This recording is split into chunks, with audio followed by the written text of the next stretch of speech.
안녕하세요. 우유를 평생 안 드시다가 어느 뭐 70세, 80세 돼서 갑자기 드시는 분은 안 계실 거예요. 그죠? 네. 그래서 뭔가 우유에 대한 내가 노출되었던 마셔보았던 경험치라는 게 개개인마다 다를 수가 있는데요.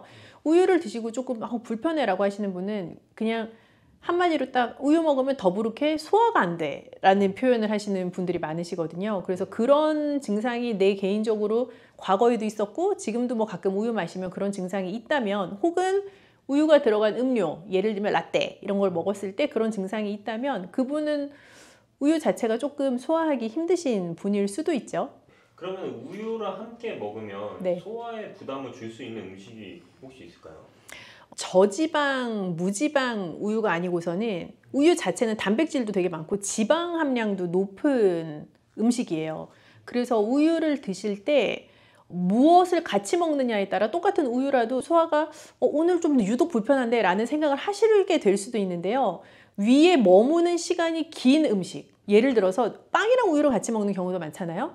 근데 뭐 소화 기능도 이렇게 딱 썩 훌륭하지 않은 분인데 통곡물에 막 탄수화물 밀집적으로 들어있는 그런 빵이랑 우유를 같이 드시면 그 빵 자체가 위에 머무는 시간이 길단 말이죠. 그렇게 우유랑 드시게 되면 조금 힘들 수가 있어요. 그래서 지방이 너무 높은 음식도 우유랑 같이 드시면 위에서 부담이 갈 수 있고요. 단백질 함량이 너무 높은 음식도 우유랑 같이 드시면 힘들 수 있어요. 그러면 고기랑은 절대 안 어울릴 수도 있겠네요. 그렇게 생각하셔도 되죠. 우유랑 고기를 동시에 드시는 거는 소화기관 위 입장에서는 부담이 되죠. 그 부담을 줄 수 있는 것 중에 하나가 좀 가스가 찼을 때도 그럴 수 있잖아요. 그쵸. 가스가 찬다 하면 사실 이제 위의 문제라기보다는 장애 이슈인 경우가 더 많은데요. 위는 내가 음식을 입으로 섭취해서 식도를 따라 넘기고 나면 첫 번째로 만나는 소화기관이 이제 위의 역할은 강력한 위산을 분비를 해서 단백질을 소화시켜 나가는 게 이제 위의 본연의 기능이에요.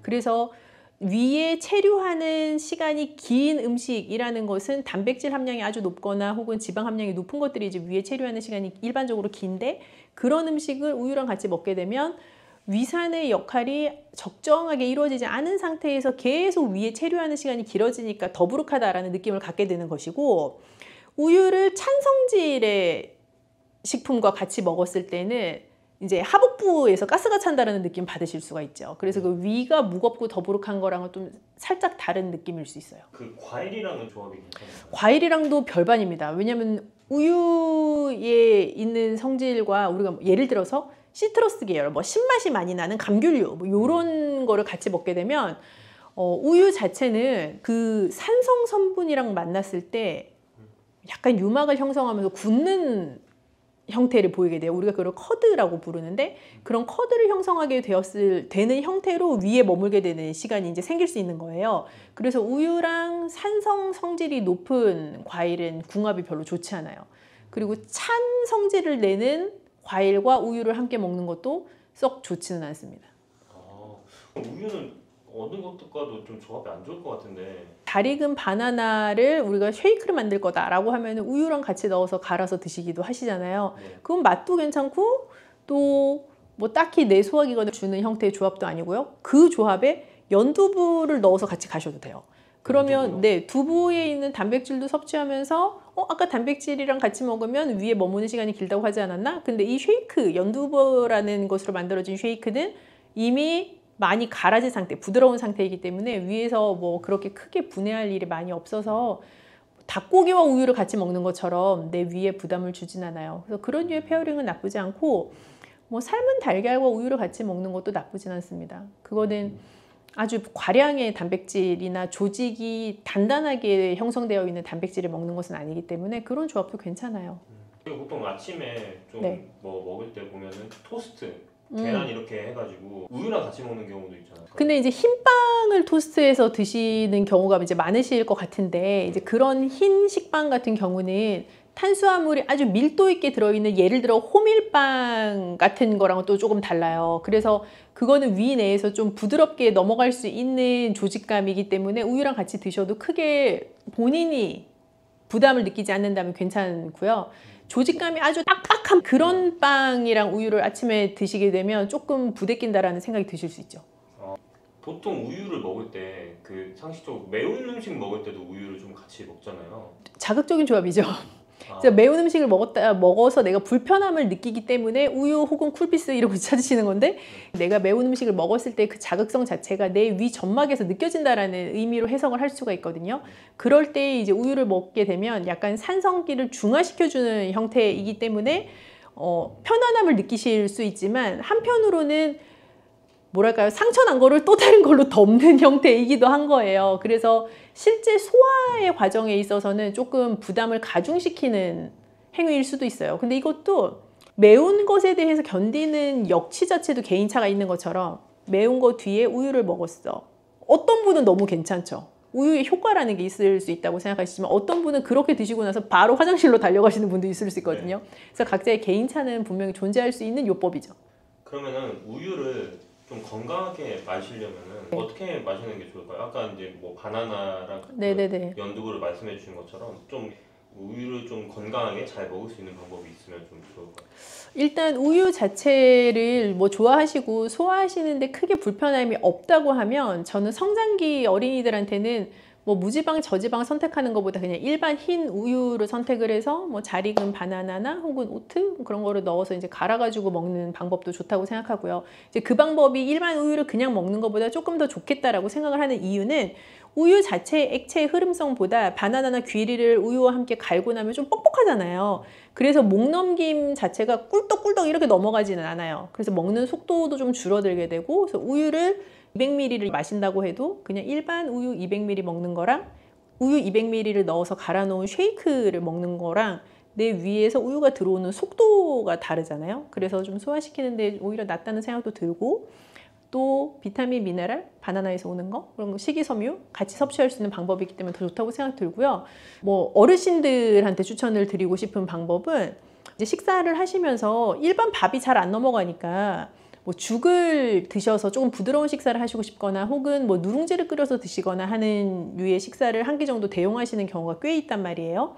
근데 그런 류의 식사는 굉장히 탄수화물 편향적인 성격을 가지기가 쉬워요. 그래서 그런 식사를 뭐 한 끼 정도 드시는 분들은 죽을 끓일 때 물을 넣지 않고 우유를 넣어서 같이 끓이는 것도 괜찮아요. 그러면 조금 더 고소한 맛이 나기도 하고, 우유가 가지고 있는 영양 성분도 같이 먹을 수 있기도 하고요.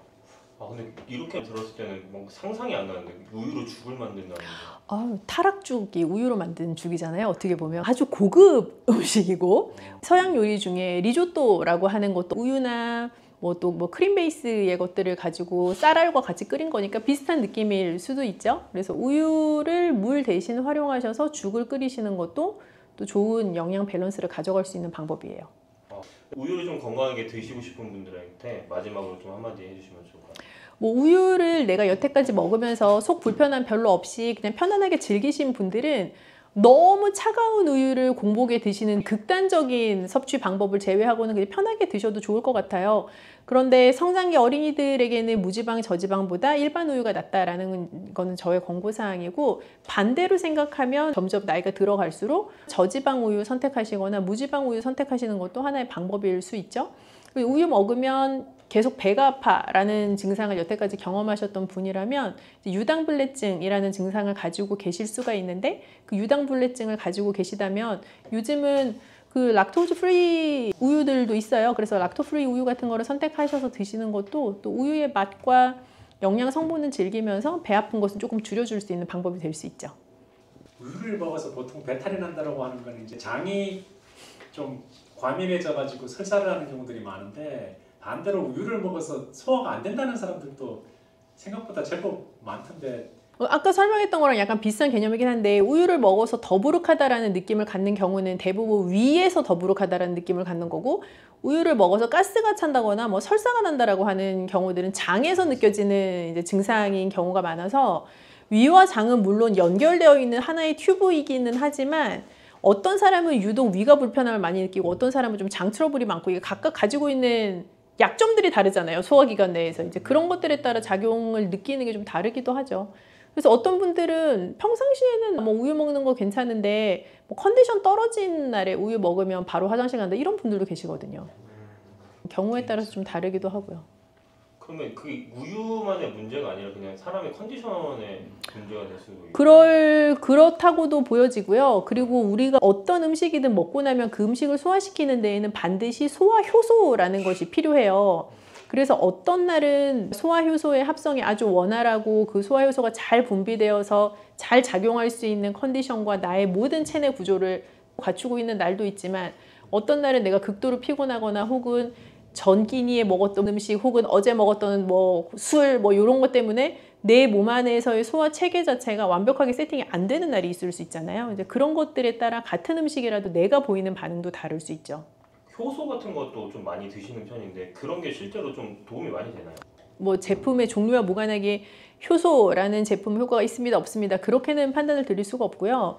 효소라는 것은 원래 내 몸 안에서 만들어지는 물질이에요. 그 효소라는 게 작용을 해서 어떤 특정한 영양소의 소화를 돕게 되기도 하는데요.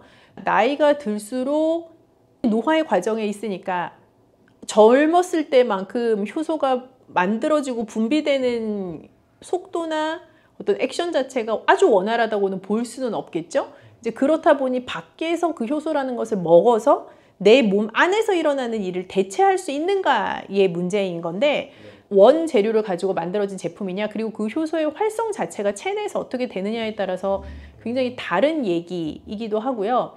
한편으로는 똑같은 제품을 먹어도 저 사람과 나의 효과가 다를 수 있어요. 특정한 제품이 모든 사람에게 동일한 긍정적인 목표하는 효과를 내는 것은 아니다라는 얘기로도 생각해 볼 수 있고요. 도움이 될 수도 있고 안 될 수도 있다라는. 맞아요. 네. 효소 같은 거를 먹으면 안 되는 체질이나 막 그런 게 존재할까요? 그렇다기보다는 어떤 분들은 이거 먹으면 좀 더 소화가 잘 되는 것 같고 좀 더부룩함도 줄어드는 것 같고, 그게 위약 효과라고 하는 플라시보 효과일 수도 있고요. 또 진짜로 그런 효과를 경험을 하시는 분들이 있을 수도 있고요. 특별한 어떤 체질에 따라 결정되는 거라기보다는 각자의 몸이 받아들이는 정도 혹은 섭취하고 계시는 그 제품의 실질적인 효능에 대한 문제인 것 같아요.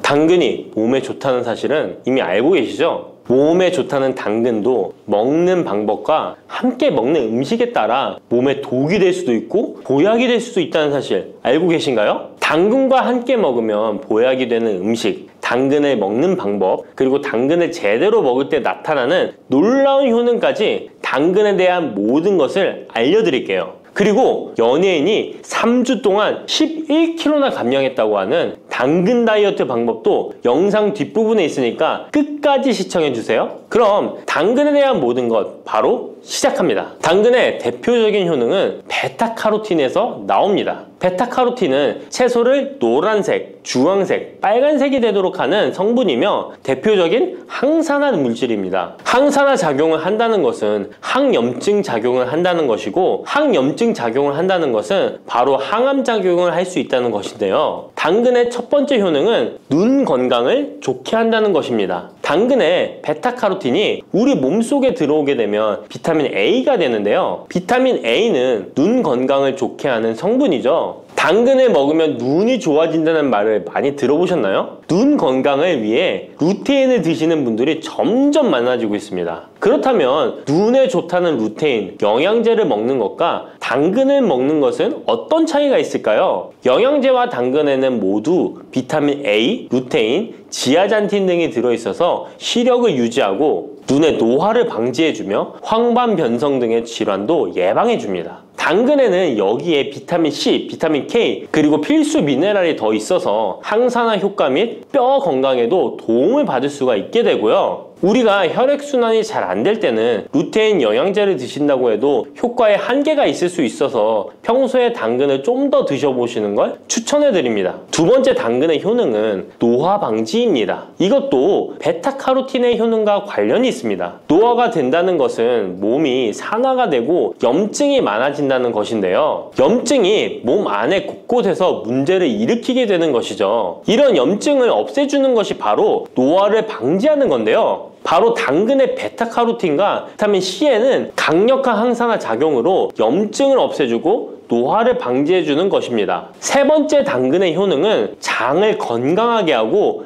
당뇨를 예방한다는 것입니다. 요즘에 당근 주스 많이들 만들어 드시는데요. 착즙해서 드시는 분들 많으시죠? 약간 아쉬운 것은 착즙하고 남은 찌꺼기는 모두 버린다는 것입니다. 당근은 사실 식이섬유 폭탄이라고도 할 수 있는데요. 당근의 베타카로틴이 혈액 내의 염증을 제거하고 당근의 식이섬유는 장 속의 노폐물을 제거하는 역할을 해줍니다. 장 속에 유산균이 살아가려면 유산균의 먹이가 있어야 되는데요. 이 먹이를 프리바이오틱스라고 합니다. 그리고 프리바이오틱스의 역할을 해주는 것이 바로 당근의 식이섬유입니다. 또한 식이섬유는 당을 흡착하여 배출해주는 효능이 있습니다. 이 효능은 당이 우리 몸에 흡수되는 속도를 늦춰주기 때문에 혈당이 급격하게 오르는 것을 막아주게 됩니다. 이런 과정은 당뇨를 예방하는데 아주 탁월한 효능을 발휘하는 것이죠. 네 번째, 당근의 효능은 암을 예방하는 것입니다. 암이 발생하는 여러 이유 중 하나는 염증이 계속해서 발생하기 때문인데요. 폐에 염증이 반복해서 발생하면 폐암이 될 가능성이 높고 위에 염증이 반복해서 발생하게 되면 위암이 될 가능성이 높은 것이죠. 또 한 가지 경우는 혈액순환이 잘 되지 않는 곳에 암이 발생할 가능성이 높아집니다. 혈액순환이 잘 되지 않게 되면 그곳에 영양분이 잘 전달되지 않고 문제가 생겨도 회복이 더디거나 악화가 될 가능성이 높아져서 결국 암으로 발전하게 된다는 것입니다. 이러한 문제들을 해결해 주는 것이 바로 항산화 성분이고 당근의 베타카로틴이 강력한 항산화 작용을 하여 암을 예방할 수 있는 것입니다. 간혹 흡연을 하는 분들이 베타카로틴을 섭취하면 폐암의 발병률이 높아진다고 하여 당근 섭취를 꺼리시는 분들이 있는데요. 걱정하지 않으셔도 됩니다. 암 발생은 당근과는 아무런 관련이 없습니다. 폐암이 발생했던 실험군은 당근을 섭취한 것이 아니고 베타카로틴 영양제를 섭취하는 것이었으며 당근을 섭취한 실험군은 오히려 암 발병률이 낮았다는 연구 결과가 있습니다. 다섯 번째, 당근의 효능은 치매 예방입니다. 베타카로틴은 뇌혈관에도 작용을 하게 되는데요. 뇌혈관에 쌓이는 베타아밀로이드를 제거하여 뇌신경을 활성화시켜주는 역할을 해줍니다. 이렇게 뇌신경이 활성화되면 기억력과 학습 능력이 향상되고 치매를 예방할 수 있게 되죠. 치매는 발병이 되면 치료하는 것은 거의 불가능해서 예방이 정말 중요한데요. 치매를 예방하는 데 가장 중요한 것이 혈관을 깨끗하게 하는 것입니다. 당근의 베타카로틴이 혈관을 깨끗하게 해주는 효능이 있으니 당근을 매일 하나씩 꾸준히 섭취하여 치매를 예방하시길 추천드립니다. 여섯 번째, 당근의 효능은 바로 다이어트에 효과적이라는 것입니다. 여성 연예인이 당근 다이어트로 3주 동안 11kg을 감량한 사실도 있는데요. 이런 효과를 누릴 수 있는 이유가 당근에 함유된 식이섬유 때문입니다. 풍부한 식이섬유는 포만감을 주고 섭취한 당 성분과 지방 성분을 배출시켜주는 역할을 하기 때문에 다이어트에 탁월한 효능이 있는 것이죠. 그렇다면 연예인이 활용했던 당근 다이어트 레시피 지금부터 알려드릴게요. 먼저 당근을 잘 씻어서 잘게 채를 썰어줍니다. 당근 1개에 소금 1스푼을 넣어서 10분 정도 저어주시고 절인 물은 꼭 짜서 버려줍니다. 그리고 올리브오일과 식초에 버무려 밀폐용기에 담아 냉장고에서 2~3시간 숙성하신 후에 드시면 됩니다. 먹을 때는 사과를 채 썰어서 함께 드시면 더욱 맛있게 드실 수 있습니다. 이렇게 좋은 당근도 먹는 방법에 따라 효과를 10배 이상 늘릴 수도 있고 함께 먹으면 더욱 좋은 음식들이 있는데요. 우선 당근을 드실 때 다이어트가 목적이라면 생으로 드시는 것이 가장 효과가 좋습니다. 다만 식이섬유는 소화가 잘 되지 않기 때문에 장이 안 좋은 분들은 익혀서 드시는 것이 좋습니다. 그리고 당근을 드실 때는 껍질까지 함께 드시는 것을 추천드리는데요. 당근의 영양 성분은 껍질에 가장 많이 함유되어 있기 때문입니다. 그리고 당근의 베타카로틴은 지용성 성분입니다.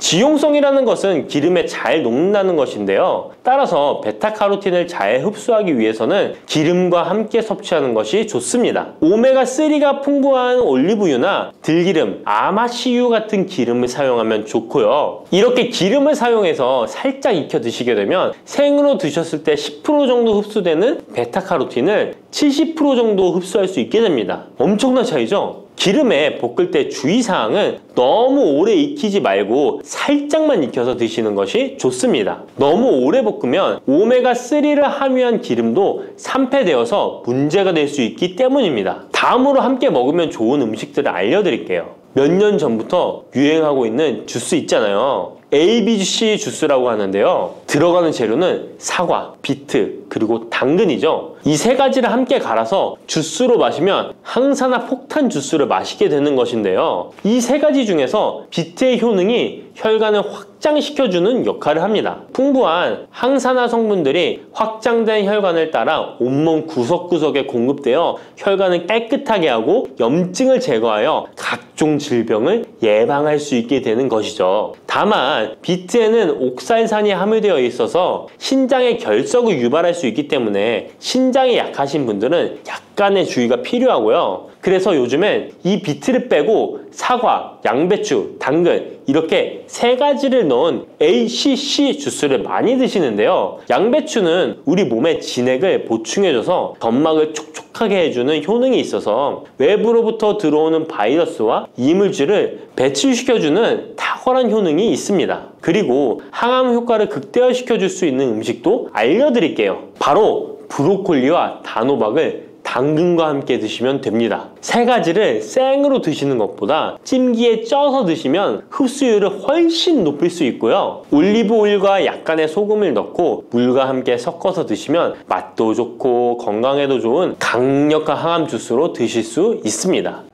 예, 안녕하세요. 저는 현재 GMPT 스튜디오라고 하고 있는 운동센터를 운영하고 있습니다. 아무래도 이제 중년분들일수록 근육 감소에 대한 걱정을 하실 수밖에 없는데요. 일단 저희가 기본적으로 인간이라고 한다면 노화라고 하는 것이 좀 찾아오게 됩니다. 그 노화라고 하는 것은 피부의 탄력뿐만 아니라 근육에 대한 감소로까지 좀 이어지게 되는데 보통은 30대부터 시작이 됩니다. 그러다 이제 40대 때부터도 매년 1%씩의 감소를 보이게 되고요. 그 다음에 이제 60세 이상이 되면 그 급격하게 떨어지는 현상을 나타나게 되죠. 아무래도 이제 관절에 대한 영향을 좀 저희가 생각을 해볼 수가 있는데요. 결국에는 이 근육이 지탱해 줄 수 있는 힘이 없으면 근육이 해야 되는 일을 관절이 하게 됩니다. 그럼 저희의 하중 자체를 관절이 받아내는 것만으로도 부담이 될 수가 있는 거죠. 그로 인해서 이제 관절에 관련된 그런 질환이라든지 골다공증과 같은 잘 알고 계시는 그런 부분들이 발병하게 되는 것이죠. 골다공증 예방에 걷기 운동은 그렇게 효율적이지 못할 수 있습니다. 저희가 걷기라고 하는 유산소 운동은 좋은 운동이 됩니다. 아무래도 이제 걷는 것만으로도 저희의 건강을 어느 정도는 확보를 해볼 수는 있으니까요. 다만 근력적인 부분은 좀 다릅니다. 저희가 골다공증에 걸리게 되는 가장 큰 이유는 뼈에는 골밀도라고 하는 것이 존재합니다. 그 골밀도가 촘촘해야지 건강한 뼈고요. 그 골밀도 자체에 구멍이 송송 뚫리게 되는 것을 저희가 그게 심해지면 골다공증이라고 얘기를 합니다. 이처럼 이 뼈 자체가 튼튼해지게 만드는 데에는 부하라고 하는 것이 필요한데 걷기만으로는 그 부하를 만들어내는 게 좀 어려운 것이죠. 부하라고 하는 것은 결국에는 이 뼈 자체에 있어서 견딜 수 있는 힘을 얘기하는 것인데요. 저희가 저희의 체중을 견디는 것도 이제 부하라고 볼 수가 있지만 이거는 하중 정도인 것이고요. 저희가 이 근육 자체를 결국에는 걷기의 움직임뿐만 아니라 근육이 완전히 늘어났다가 줄어드는 움직임을 통해서만 이 근육이 성장이 가능하다는 것이죠.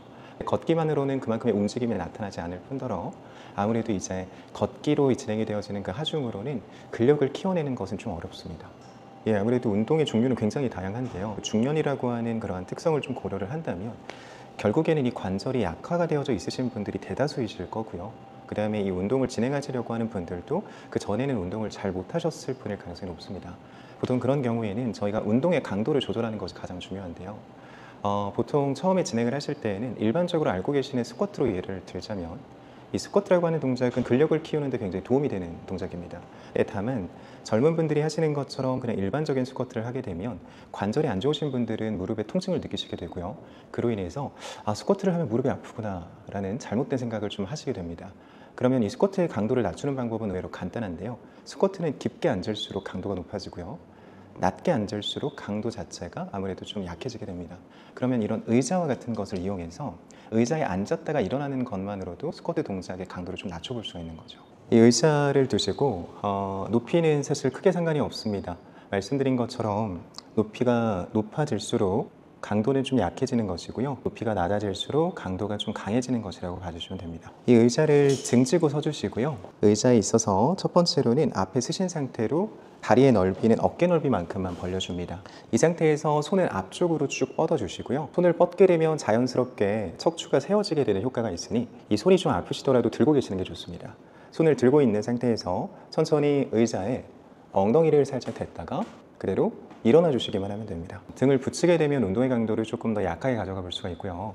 내가 이 동작을 시행했을 때 무릎에 대한 통증이 좀 느껴진다면 높이를 높이시거나 아니면 등받이에 완전히 기대는 형식으로 해서 앉았다가 일어나는 방법도 좋은 방법입니다. 근데 무릎에 통증이 없다는 전제하에서 이 상체의 각도 자체를 뒤로 눕히지 마시고 엉덩이만 댔다가 일어나는 겁니다. 이렇게 진행하는 방식이 운동의 효과는 훨씬 더 높습니다. 이 무릎 자체의 건강에 따라서 좀 달라질 것 같기는 한데요. 일단 저희가 무릎을 보호하기 위해서 많은 분들이 이 허벅지 앞쪽만을 좀 생각을 하십니다. 근데 실제로 무릎 자체의 안정성을 도와주는 근육은요, 햄스트링이라고 하는 뒤쪽 근육의 역할이 훨씬 더 큽니다. 그래서 햄스트링 위쪽에는 이제 엉덩이 근육이라고 하는 대근육이 또 존재를 하거든요. 저희가 엉덩이 근육과 햄스트링을 동시에 발달시킬 수 있는 동작 또한 도움이 많이 되죠. 그 중에서는 이제 ong덩이를 들어 올리는 동작인 힙 브릿지라고 하는 동작이 있습니다. 매트나 바닥에서 좀 진행을 해보시면 되고요. 네, 그 동작을 통해서 엉덩이라든지 허벅지 뒤쪽을 손쉽게 강화를 해볼 수 있습니다. 무릎뿐만이 아니라 이 허리 주변부에 통증이 있으신 분들이라든지 허리 주변부가 좀 안 좋으신 분들도 허리에 부담 없이 엉덩이하고 허벅지 뒤쪽을 키워볼 수 있는 동작입니다. 운동을 통해서 혈당이라든지 혈압을 조절하는 능력이 좀 좋아지게 되는데요. 그 이유는 생각보다 단순합니다. 저희가 이제 운동을 하는 도중에 이 혈관 자체가 일시적으로 확장이 됩니다. 그럼 그 확장이 된 혈관으로 인해서 혈액에 대한 운반이 잘 이루어지게 되겠죠. 좀 빨라지기도 할 것이고요. 그럼 이는 곧 이제 혈액순환이 잘 된다라고 표현을 할 수가 있습니다. 그러면 이 혈관 자체가 확장이 되어진 상태에서 혈액이 잘 운반이 되어지니 혈액순환이 잘 되게 됨으로써 이제 혈압에 대한 조절 능력이 좋아지게 되는 것이고요. 그 다음에 혈당 같은 경우에도 저희가 근력 운동을 진행을 하게 되면 자연스럽게 포도당이라고 하는 부분을 에너지원으로 사용하게 됩니다. 그걸 에너지원으로 사용하는 과정에서 혈당에 대한 조절 능력이 좋아지게 되는 것이죠. 많은 분들께서 이 운동을 한다라고 한다면 뭔가 특정한 공간, 그 다음에 내가 이 시간 자체를 충분히 할애해야 된다고 많이들 생각하시는데요. 사실 저희가 건강을 위한 근력은요, 생각보다 그렇게 많은 시간이 필요하지 않습니다. 그리고 공간에 대한 제약도 필요하지 않고요. 저희가 한 번에 많이 하는 것보다는 조금씩 자주 하시는 것이 좋은데요. 보통 10분 정도만 투자하시면 됩니다. 예, 맞습니다. 네. 그러면 그 5분에 대한 설정을 어떻게 하냐? 단순한데요. 저희가 이 의자를 대고 스쿼트를 진행을 할 때에는 한 번 하실 때마다 15회 정도로 이제 구성을 하셔서 그거를 이제 3번 정도만 반복을 해주시면 되고요. 네, 그 3번을 반복하시는 동안 5분 정도면 끝나실 겁니다. 물론 쉬는 시간을 조금 짧게 가져가 주시는 게 좋겠죠. 30초에서 1분 정도로만 쉬는 시간을 설정하셔서 3번의 반복을 해주시면 되고요. 힙 브리지도 마찬가지로 한 번 하실 때 15회 정도로 설정하셔서 3번만 반복해 주시면 됩니다. 네, 그럼 일단 스쿼트 동작부터 먼저 한번 보여드릴 텐데요. 자, 말씀드린 것처럼 다리는 어깨 넓이로 벌려주시고 손을 반드시 앞쪽으로 쭉 뻗어주세요. 손을 그대로 유지하신 채로 천천히 엉덩이를 의자에 댔다가 그대로 일어나 주시기만 하면 됩니다. 하나, 다시 엉덩이를 댔다가 그대로 일어나 주시면 됩니다. 둘, 셋, 넷. 근력 운동을 진행할 때 이 속도에 대한 부분은 목적에 따라 좀 다를 수가 있는데요. 예를 들어서 저희가 몸을 쓰는 스포츠 업종을 가지신 분들이라면, 예를 들어서 축구나 럭비와 같은 가격한 운동을 하고 계시는 분들이라면 이 순간적인 순발력을 위해서 속도를 빨리 하는 경우가 있습니다. 근데 저희가 그러한 특수한 상황이 아니라고 한다면 이 근육 자체를 사용하는 데 있어서 익숙하지 않으신 분들은 속도가 빨라지게 되면 빨라지게 될수록 근육이 아닌 관절을 사용하게 될 확률이 높아집니다. 즉 근육이 늘어날 수 있는 시간을 줘야 하고요. 수축할 수 있는 시간을 줘야 합니다. 이런 사유로는 근육 자체가 늘어날 때는 속도를 천천히 갔다가 올라오는 순간에는 조금은 빠르게 올라오는 것이 맞지만, 실제로 저희가 운동을 진행할 때 중년층 이상의 분들은 앉으실 때도 일어날 때도 속도를 조금 천천히 가져가 주시는 것이 좋습니다. 그렇게 운동을 해야 관절의 부담을 좀 줄이고 저희가 실제로 강화하고 싶은 그 근육을 한번 써볼 수가 있는 것이죠. 권장드리는 쉬는 시간은요 30초입니다. 근데 이 15개가 쉬우신 분도 있으실 거고요, 좀 어려우신 분도 있으실 거예요. 근데 보통은 이제 진행을 해보시게 되시면 15회라고 하는 숫자가 그렇게 쉬운 숫자만은 아닙니다. 그러면 이제 본인의 개인차에 의해서 내가 너무 힘들다 싶으면 개수를 좀 조절해 주시면 돼요. 그럼 10개 정도까지 좀 낮춰주시는 것도 방법이고요. 그리고 10개 밑으로 좀 떨어지는 것 같다 싶으시면 애초에 높이를 좀 높이셔서 강도를 좀 낮추는 것도 하나의 방법이죠. 자, 똑같이 손 앞쪽으로 뻗어주시고 천천히 엉덩이 터치했다가 그대로 일어나 줍니다. 다시 천천히 엉덩이를 터치해 주시고요. 그대로 일어나 주시기만 하면 됩니다. 매트나 바닥에 누우신 상태에서 등을 대고 누우시고요. 이 상태에서 저희가 이 다리의 위치가 중요합니다. 이 다리 자체를 엉덩이 근처로 끌어당겨 주시는데, 이때 중요한 것은 무릎의 각도를 90도를 먼저 만들어 주시는 것이 좋습니다. 그리고 다리의 넓이 또한 어깨 넓이 정도로 벌려 주시고요. 벌려 주신 상태에서 편안하게 누워 줍니다. 이때 양쪽 손은 그냥 엉덩이 옆으로 놓아 주시고요. 이 상태에서 그냥 엉덩이를 들어주시면 됩니다. 이때 무릎하고 머리가 일직선상이 되도록 만드는 것이 중요하고요. 만들어 주셨다면 천천히 내려갑니다. 그리고 다시 엉덩이를 끌어올리면서 하나, 다시 엉덩이를 올려주면서 둘, 다시 엉덩이를 올려주면서 셋, 5개까지 해보겠습니다. 다시 넷, 엉덩이를 끌어올리면서 5, 이렇게 진행을 해주시면 됩니다. 햄스트링보다도 엉덩이 쪽에 조금 더 좋은 자극이 찾아오면 잘하고 계신 건데요. 저희가 힙브리시 동작을 진행을 할 때에는 사실 햄스트링에는 자극이 잘 옵니다. 근데 중요한 거는 엉덩이에 있는 근육의 신경계가 많이 낮아져 있으신 분들은 엉덩이에 대한 자극을 못 느끼게 되는데요. 그럴 때 사용하시면 좋은 팁이 하나 있습니다. 저희가 힙브리지를 진행할 때 엉덩이에 대한 자극이 안 오시는 분들은 올려놓으신 상태에서 직접 손으로 만져보는 겁니다. 만져서 이 엉덩이가 지금 딱딱한지를 한번 체크해 보시는 거예요. 만약에 딱딱하지 않다면 힘이 안 들어온 겁니다. 그럼 저희가 엉덩이에 힘이 안 들어왔는데 이 동작이 진행이 됐다는 건 허리를 썼다는 거예요. 그래서 내가 손으로 이 엉덩이를 만져보면서 아, 엉덩이에 힘이 들어왔구나 하면 잘하고 계신 겁니다. 저희가 자극까지 느끼면 좋겠으나 실제로 신경계가 많이 낮아져 있으신 분들은 자극이 잘 안 느껴집니다. 그래서 손으로 딱딱한지 만져주시고 딱딱하다면 그대로 내려오셨다가 다시 올라가서 딱딱한지 체크하고 다시 내리시면 됩니다. 이렇게 진행하시면 저희가 허리를 좀 보호하면서 엉덩이하고 햄스트링을 좀 손쉽게 키워낼 수가 있는 거죠. 네, 마찬가지로 15회가 어려우신 분들은 개수를 좀 낮춰주시는 것이 좋은데요. 10개만 하셔도 괜찮습니다. 네, 안녕하세요. 현재 저는 작은 운동센터를 운영하고 있는 박경우 트레이너라고 합니다. 반갑습니다. 무릎 통증을 없애는 방법이 가장 확실한 방법 중에 하나는 근육이죠. 저희가 이 무릎 통증에 대한 원인을 복합적으로 봐야 되긴 하지만 요즘 들어 가장 크게 무릎 통증을 발생시키고 있는 원인으로는 근육을 꼽을 수가 있습니다. 체중 자체가 증가되면 저희가 상식적으로 생각을 해봐도 무릎에 가해지는 부담은 점점 더 커질 수밖에 없습니다. 그럼 왜 그렇게 이 체중 자체를 줄이라고 하냐? 정말 단순한데요. 걸을 때만 하더라도 저희의 몸은 하중이라고 하는 것을 지탱하게 됩니다. 몸의 이 하중을 지탱하는 것은 생각보다 무릎이 많은 힘을 발생시킬 수밖에 없는데요. 체중을 지지하는 부담은 무릎에서 느껴지는 것의 체중의 3배에서 5배까지 크게 느껴지게 됩니다. 그러면 그 말은 즉슨 체중 1kg를 감량을 하게 되면 무릎에서 느끼는 부담은 체감상 3kg에서 5kg 정도가 부담이 줄어들게 된다는 것이죠. 체중 감량을 하시는 것을 권장드리고 이제 말씀드리는 것입니다. 앉아있을 때에도 무릎이 아프거나 서 있기만 해도 무릎이 아프다 혹은 걸어 다닐 때에도 무릎이 아프다 하신다면 그때는 운동을 하지 않으시는 것을 권장드리고요. 왜 권장을 하지 않느냐? 단순합니다. 저희가 앉아만 있어도 아프다라고 하는 것은 관절 주변에 염증이 생겼다는 것입니다. 염증이 있으면요 저희는 휴식을 취해야 하는 것이지 운동을 해야 하는 것이 아닙니다. 이러한 사항들을 종합적으로 봤을 때 걷거나 아니면 다른 생활을 할 때 나는 통증은 없어 라고 하신다면 그럼 누구라도 운동을 하실 준비가 된 겁니다. 바닥에 앉는 생활이 저희에게는 익숙할 수 있는데요. 바닥에서 앉아서 진행하는 모든 자세는 무릎에 다 안 좋은 영향을 끼치게 되고요. 쪼그려 앉는 자세도 마찬가지고요. 무릎을 대고 앉는 자세도 마찬가지입니다. 이런 모든 자세는 다 피해 주시는 것이 좋고요. 일상생활을 진행하실 때 기능적인 신발보다는 겉으로 봤을 때 멋지거나 예쁜 신발을 선택하는 경우가 많이 있습니다. 구두라든지 힐이 있겠죠. 그런 신발의 종류를 선택하는 것도 관절에 부담을 주니 쿠션감이 있는 것을 선택을 해주시는 것이 좋습니다. 무릎에 대한 통증을 만성적으로 생각을 하게 되는데요. 만성적으로 생각하는 이유는 악순환 때문입니다.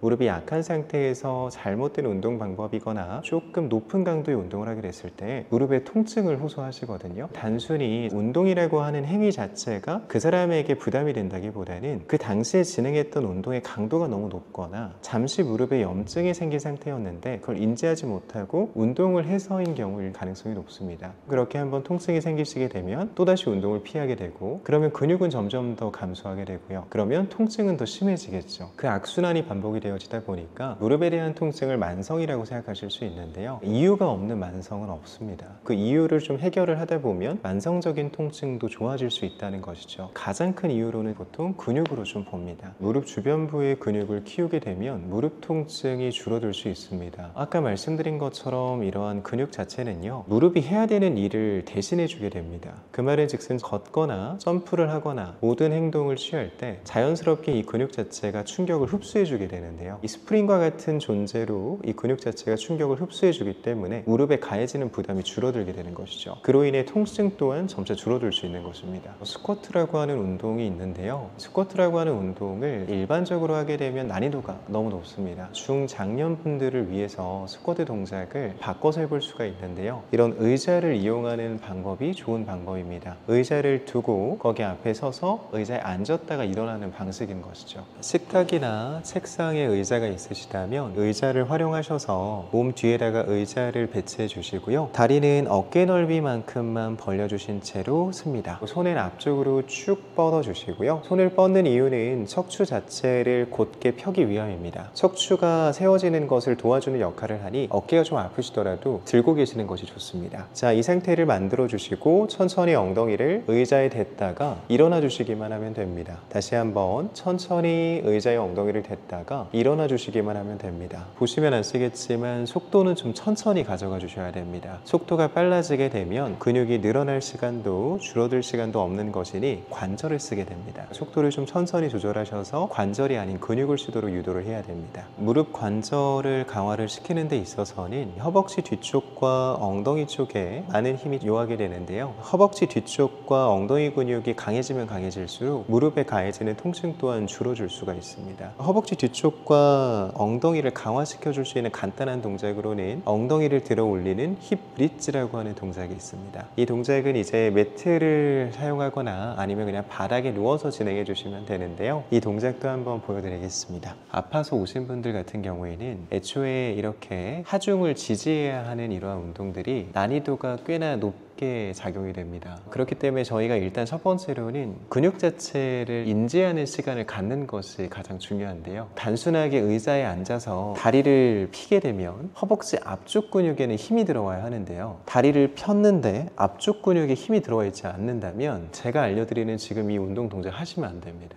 보통 그런 경우에는 제가 말씀드린 것처럼 운동을 할 수 있는 상태인지를 체크를 해보셔야 되는데요. 결국에는 이런 운동 동작들이 도움이 되기 위해선 근육이 좀 쓰여져야 됩니다. 그 근육을 쓸 수 있는 상태인지를 먼저 확인을 해봐야 하잖아요. 그 근육을 쓸 수 있는 상태를 확인하는 것은 의외로 간단합니다. 의자에 앉으셔서 다리 자체를 먼저 한번 쭉 펴보십시오. 핀 상태에서 내가 이 허벅지 앞쪽을 손으로 만져서 힘이 들어가고 있는지를 체크해 보셔야 돼요. 힘이 들어가고 있다면 좀 딱딱해졌을 것이고요. 근데 이렇게 올렸음에도 불구하고 말랑말랑하신 분들이 있으세요. 말랑말랑하다면 이 허벅지 앞쪽 근육 자체의 근육의 신경계가 완전히 죽은 것이거든요. 그러면 저희가 이러한 근력 운동을 하시면 안 돼요. 분명 그 상태까지 가셨다면 혼자서 운동하는 것은 불가능합니다. 전문가하고 같이 운동을 하시는 것이 좋고요. 전문가 중에서도 재활을 전문적으로 하시는 분들이 있으실 거예요. 그분들을 찾아가셔서 같이 운동을 하시는 것이 가장 좋습니다. 저의 경우에는 시니어분들이 많이 찾아와 주시고 시니어분들께서도 운동을 하고 싶으시지만 배울 만한 공간을 찾지 못하시는 경우가 참 많거든요. 한 분이 먼저 하셔서 좋은 효과를 먼저 나타나게 되시면 그분으로 인해서 소개로 이제 좀 찾아와 주시게 되시는 거죠. 이러한 연령층이 실질적으로는 예전에 비해서 많이 낮아졌다고는 하지만 보통은 이제 사실 시니어 분들이라기보다는 부모님 세대 분들이 많이들 찾아와 주십니다. 60세부터 65세 구간의 회원분들이 가장 많으시고요. 70세가 넘어가시는 회원분도 계시기는 하지만 70세가 넘어가시는 회원분들은 그렇게 많지는 않으십니다.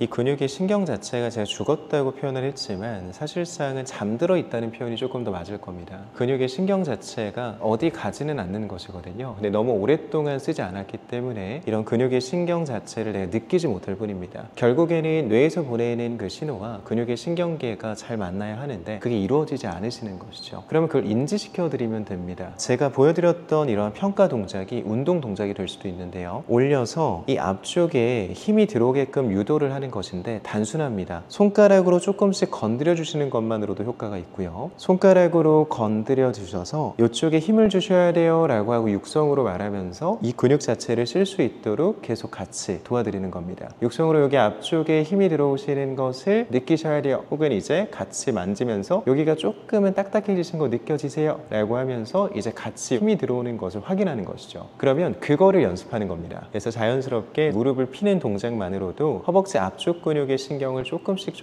깨우고요. 앞쪽의 신경이 깨어난 이후 이후부터 근육을 쓰고 있다는 것을 인지를 하고 난 이후부터 운동이 시작이 되어야 됩니다. 저희는 이제 남이래역이라고 하는 역에 위치가 되어져 있고요. 남이래라고 하면 많이들 생소하실 수 있으나 남이래역 8번 출구 나오시면 저희를 맞이해 보실 수 있습니다. 연락을 주신다면 언제든지 상담이 가능한데요. 저희가 너무나 죄송하게도 현재 모든 예약이 다 마감이 됐어요. 더 이상 이제 받기는 조금은 어려울 것 같고요. 만약에 이제 연락을 주신다면 대기 인원만 조금은 저희가 등록을 해드리고 있습니다. 기다리셔도 괜찮다면 상담 요청을 주셔도 되시고요. 오시게 되면 저희가 고정적인 수업 타임을 잡아드리기가 좀 어렵지만 오시는 분들에 한해서는 다 무료로 체험을 도와드리고 있어요. 이런 운동을 배우러 갔을 때 아셔야 하는 것이 당일에 등록을 권장드리지 않습니다. 이 운동이라고 하는 것은 특히나 재활에 대한 영역, 건강에 대한 부분을 좀 염려해서 운동을 하러 오셨다면 못해도 3개월이라고 하는 시간을 같이 보내게 되거든요. 그럼 이 3개월이라고 하는 이 시간 자체가 결코 짧은 시간이 아닙니다. 내가 이 하루 만에 이러한 결정을 내린다라고 하는 것은 좀 섣부를 수 있고요. 내가 어떻게 하면 나에게 맞는 그런 센터를 고를 수가 있냐 이렇게 볼 수가 있는데 저희가 해드리는 것처럼 체험을 받아보시면 됩니다. 한 곳만 받지 마시고요. 못해도 3곳은 받아보세요. 3곳을 받아보시면 나에게 맞는 선생님이 어떤 선생님인지도 좀 아실 수 있으실 거고요. 내가 좀 에너지가 넘치는 수업이 필요한 사람일 수도 있고요. 아니면 차분하게 설명을 듣는 것이 잘 맞는 사람일 수도 있습니다. 나에게 맞는 선생님을 고르시고 체험 받아보시는 걸 권장드립니다.